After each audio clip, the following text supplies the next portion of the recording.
Request करूंगा please kindly आप लोगो unveil कर दें, उसके बाद आप अपनी स्टेटमेंट दें और फिर then we will move on to question answer session. Ready?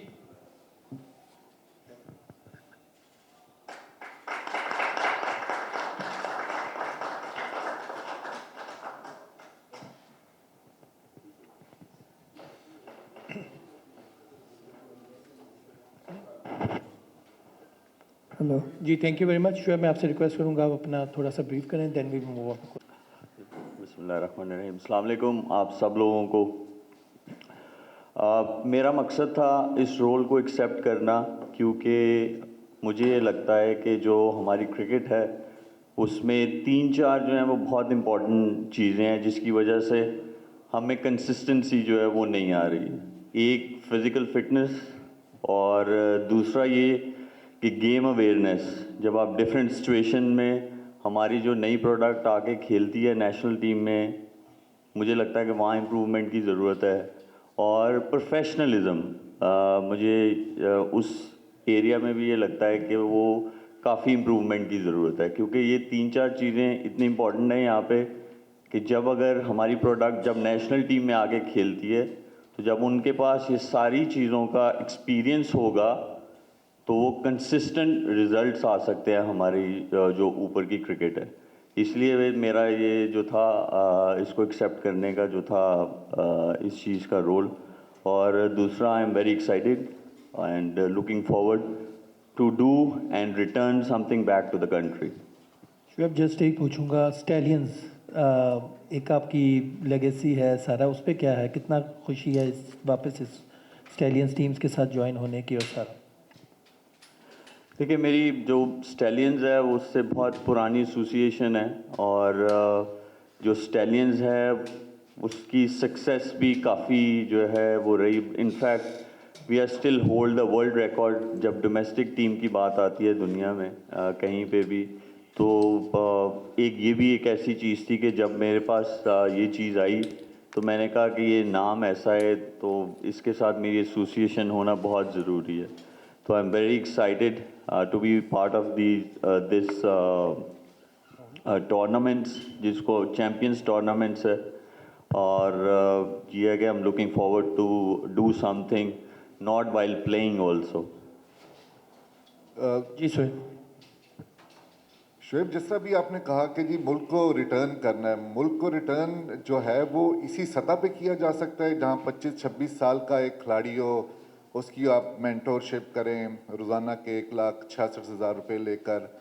तो क्या ये इस तरह की मेंटोरशिप अंडर 13, 16, 19 पाकिस्तान शाहीन जिस तरह राहुल द्रविड़ या दूसरे लोगों की मिसाल हमारे सामने है, तो क्यों हमारे जो बड़े क्रिकेटर्स हैं वो सिर्फ बड़ी ही चीज़ों को पकड़ने के लिए जो होते हैं उधर ही आके वो कह रहे होते हैं कि जी हमें मुल्क को रिटर्न करना है? तो मुल्क को रिटर्न करना तो वो वहाँ पे ज़्यादा बेहतर नहीं है? देखिए, आपको सिर्फ शायद यही चीज़ पता है, आप पूरा होमवर्क नहीं करके आए कि इसमें सिर्फ 25-26 साल वाले नहीं हैं, इसमें अंडर 19 वाले भी बहुत सारे ऐसे क्रिकेटर्स हैं जो 35 प्लेयर्स में होंगे। तो ये सिर्फ 25-26 साल के नहीं हैं। और दूसरी बात आपने की राहुल द्रविड़, या वो आपको पता है वो कितना चार्ज करते हैं? आपको बिल्कुल आइडिया नहीं है। और देखें, ये हर इंसान का हक है, अगर आप यहाँ आके बैठे हैं तो आप भी सैलरी ले रहे हैं ना अपने चैनल से। तो कोई भी जो है प्रोफेशनलिज्म, मैंने कहा कि वो मिसिंग है हमारी क्रिकेट में। तो प्रोफेशनलिज्म में ये भी चीज़ आती है कि हमें बजाय एक दूसरे से ये सोचने के कि जी इसको क्या मिल रहा है, इसको क्या मिल रहा है, इसीलिए तो हम एज अ नेशन भी नहीं आगे जा पा रहे, क्योंकि हम दूसरे की तरफ देख रहे हैं। जो हमें अल्लाह ताला ने टैलेंट दिया हम उसको जस्टिफाई नहीं करते अपने साथ।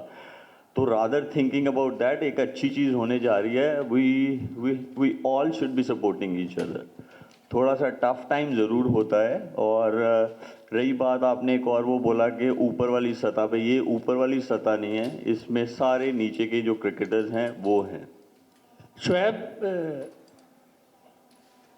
मेरा क्वेश्चन आपसे ये है कि माशाल्लाह आप बड़े स्टार हैं, बैटिंग भी आपकी बहुत अच्छी थी, तो क्या इससे पहले जो साबका बोर्ड के सदूर आए या सेक्रेटरी आए, जो मैनेजमेंट आई, क्या इससे पहले उन्होंने आपको ऑफ़र नहीं की? अगर की तो आपने क्या रिफ्यूज़ किया था? ये क्या वजह है कि इन्होंने आपको ऑफ़र किया? देखिए, मेरे पास एक ही दफ़ा ऑफ़र आई थी जब ये वर्ल्ड T20 होने लगा था, तो मेरे पास ऑफ़र आई थी कि आप सिलेक्टर आ जाएं। जब सारी सिलेक्शन कमेटी की सेम पावर थी, कोई चीफ सिलेक्टर नहीं था, मेरे पास ज़रूर पावर आई थी। लेकिन मेरा मकसद ये था उस वक्त कि मैं अभी भी क्रिकेट खेल रहा हूँ, जिन क्रिकेटर्स के साथ मैं क्रिकेट खेलता हूँ मैं उनको कैसे सिलेक्ट करूँ। मेरा नहीं बनता कि आप क्रिकेट भी खेल रहे हो और फिर आप सिलेक्शन कमेटी में भी आ जाएं। तो इस वजह से, और दूसरा मेरा मकसद था कि मैं जो इस चीज़ को मैंने वो किया है, इसमें मैं जो एक फॉर्मेट खेलता हूँ T20, वो मैं ज़रूर डोमेस्टिक का जो है वो खेलूँगा। मुझे लगता है कि मैं अभी खेल सकता हूँ डोमेस्टिक लेवल पे भी, और दैट वे मैं जब मिडिल में होऊंगा तो मैं और अच्छे से जो है अपना एक्सपीरियंस भी शेयर कर सकता हूँ। शुएब भाई, सियालकोट स्टैलियंस ने पूरी दुनिया में राज किया, बड़ा अच्छा जो है वो उसका नाम था सियालकोट स्टैलियंस का। इमरान नज़ीर, आप और मुतअद्दिद क्रिकेटर हारिस सुहेल जैसे बने। तो इस मरतबा आपका फोकस क्या होगा कि अपने से बड़े नाम बनाने हैं, क्योंकि आप लोगों ने तो नाम कमा लिया है। और दूसरा ये है कि अभी चैम्पियंस कप में आप मेंटोरशिप कर रहे हैं, तो क्या रिटायरमेंट की तरफ भी सोचा है कि ये रोल अदा करना है, तो इसके बाद रिटायरमेंट लेंगे? देखिए, नाम वो होता है मेरी नज़र में, ये मेरी अपनी सोच है, नाम वो होता है कि जो एंड ऑफ द डे जब आप टीम गेम खेल रहे हैं तो वो टीम को जितवाए। एंड ऑफ द डे उसकी जो कंट्रीब्यूशन है वो टीम में, जो टीम जीती है उसमें कितनी उसने मदद की है। तो नाम तो देखें, नाम कोई किसी का नहीं बना सकता, नाम आपको खुद अपना बनाना पड़ता है। हाँ, आपको प्लेटफॉर्म्स मिलते हैं, आपको अपॉर्चुनिटीज़ मिलती हैं जो कि इन सबको मिलेंगी जो भी टीम में प्लेयर्स होंगे। और आगे उन्होंने क्या बनना है या कितना कंसिस्टेंट रहना है ये उन पे चला जाता है। बट एज आई सेड कि जब अपॉर्चुनिटीज़ होंगी तो वो ज़रूर जो है उनको मिलेगी। रही बात मेरी रिटायरमेंट की, तो मैं ऑलरेडी बोल चुका हूँ कि मेरी कोई दिलचस्पी नहीं है पाकिस्तान क्रिकेट टीम में खेलने की। 2 फॉर्मेट्स में, टेस्ट में और ODIs में मैं रिटायरमेंट ले चुका हूँ। ये टेस्ट में मैंने 2015 में ली थी और ODIs में मैंने 2019 में ली थी। T20 में मेरा कोई इंटरेस्ट नहीं है पाकिस्तान टीम से खेलने का। हाँ, मैं जो डोमेस्टिक लेवल पे है वो मैं खेलता हूँ। अभी भी कुछ जगहें ऐसी हैं कि जहाँ पे मैं जाके खेलता हूँ, और कुछ जगहें ऐसी हैं जहाँ पे मैंने ऑलरेडी मना कर दिया कि मैं मज़ीद वो लीग्स नहीं खेल रहा। तो अभी मेरा रिटायरमेंट का ये है कि मैं एक ही दफ़ा छोड़ूंगा, लेकिन पाकिस्तान T20 की टीम में खेलने का मेरा कोई इंटरेस्ट नहीं। शुएब भाई, ये बताइएगा कि स्टैलियंस की टीम दोबारा से एक तरह की कह लें कि बहाल हो गई है, दोबारा से सिस्टम में अब आई है, तो इसकी कप्तानी के बारे में भी सब सोच रहे हैं कि कौन कप्तान यहाँ पर आने वाले हैं। जिस तरह आप एक कंसिस्टेंट इस टीम का हिस्सा रहे हैं पिछले सालों के अंदर, तो कप्तान आपके कौन होंगे और किस तरह से कम्बिनेशन को अपने बनाएंगे, यंग और सीनियर खिलाड़ियों को शामिल करेंगे? देखिए, इसमें अच्छा कॉम्बिनेशन इस तरह बनेगा कि यंगस्टर्स भी होंगे जिसमें अंडर 19 वाले भी होंगे, फिर एक बैच आप ऊपर आ जाएं जैसे अंडर 23 वाला होता है वो होता है, फिर नेशनल टीम के जो प्लेयर्स हैं वो होंगे। तो एक अच्छा कॉम्बिनेशन होगा। इसको जो डिवाइड किया जा रहा है वो होगा 35 प्लेयर्स के बीच में, ताकि वो एक टीम में 35 प्लेयर्स होंगे। और दूसरी बात यह है कि आपका दूसरा सवाल क्या था?